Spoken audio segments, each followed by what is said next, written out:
Today I am going to discuss the color Doppler studies, how to perform these color Doppler studies. Color Doppler studies are requested by the obstetricians to find out the vascular causes of IUGR in fetus.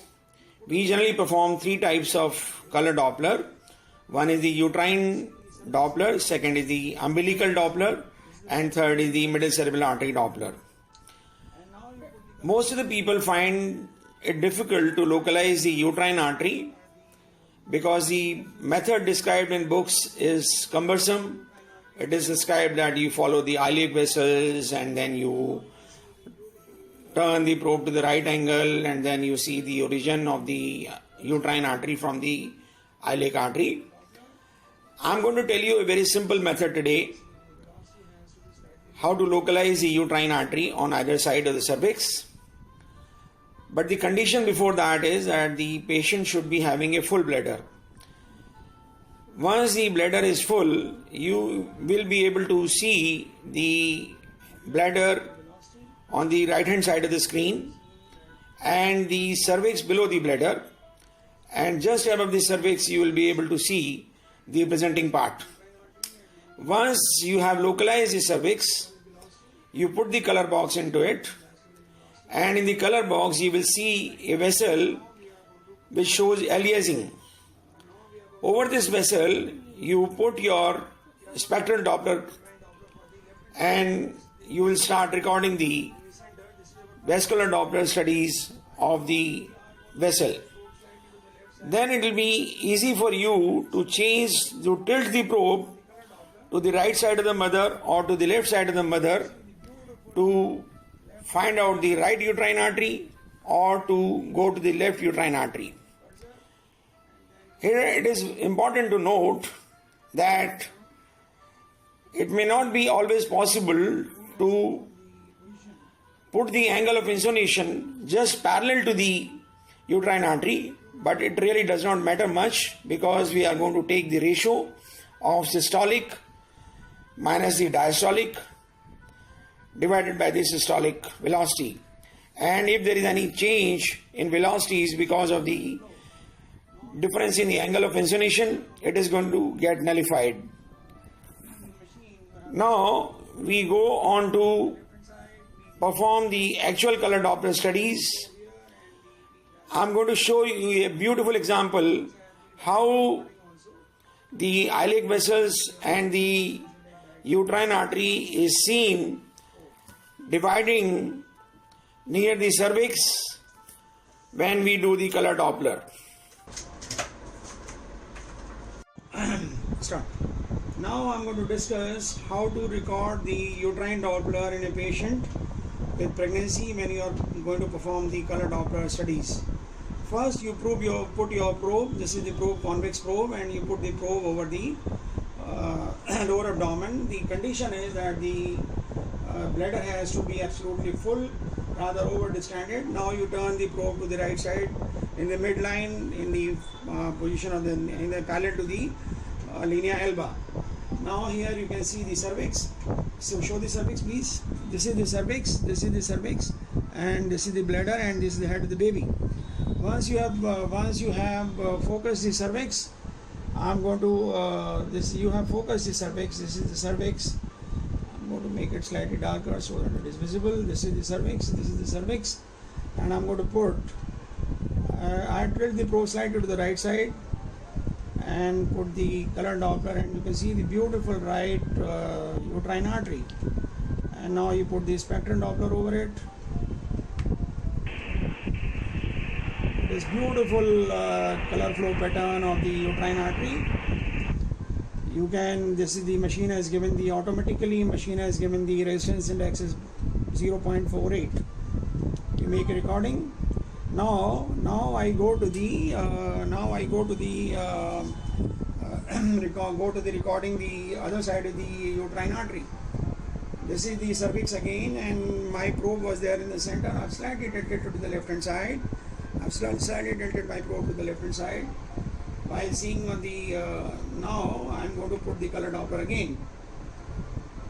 You see on the left hand side again, you see on the left hand side again you see the uterine vessels.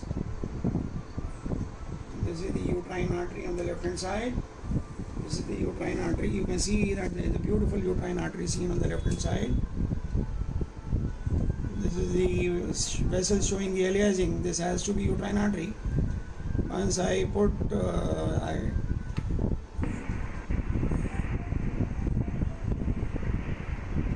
I can see that this is the. I'm going to do it again.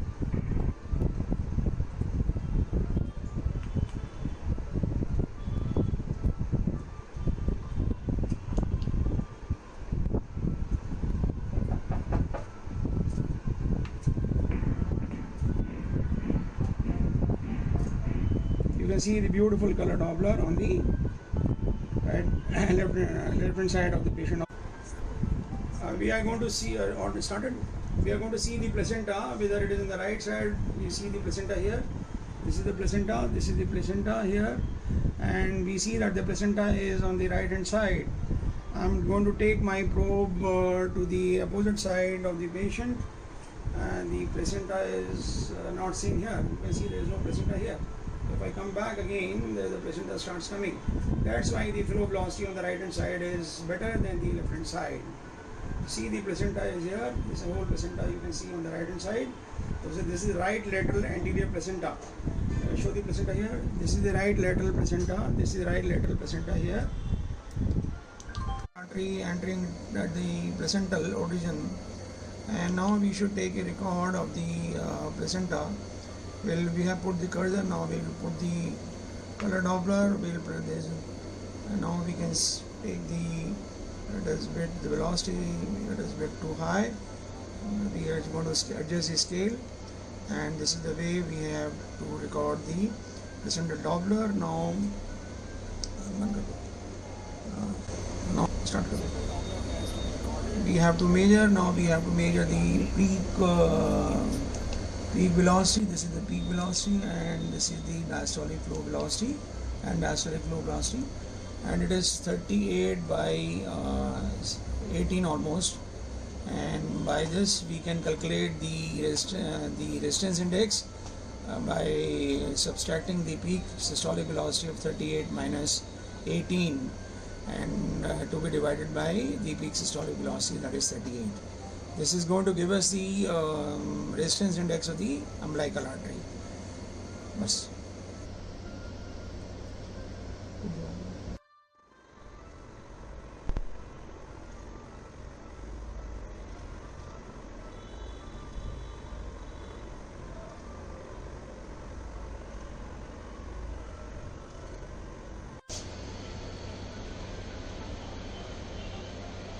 This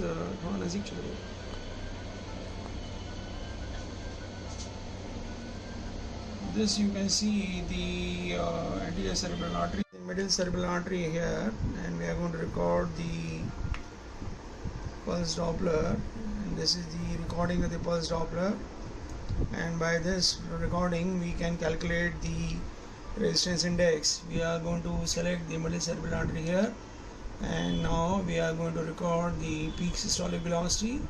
This is the peak systolic velocity, and this is the end diastolic velocity, and by way this we can calculate the resistance index of the middle cerebral artery.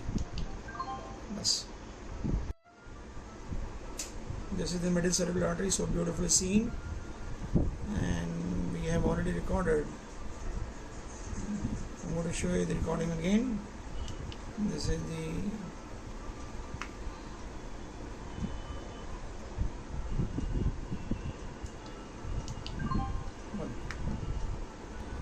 the long middle cerebral artery on the long middle cerebral artery on the opposite side.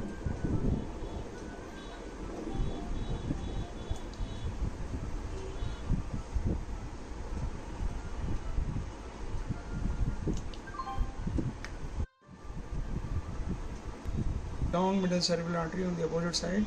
Middle cerebral artery is generally a long artery, and we are going to record. This is the recording of the middle cerebral artery. Now we can take the we can measure the peak systolic velocity. This is the peak systolic velocity here, and this is the end diastolic velocity. And by subtracting the peak systolic velocity from the by subtracting the peak systolic velocity minus the end diastolic velocity, and the product to be divided by the peak systolic velocity again, is going to give you the resistance index of the vertebral artery. Thank you.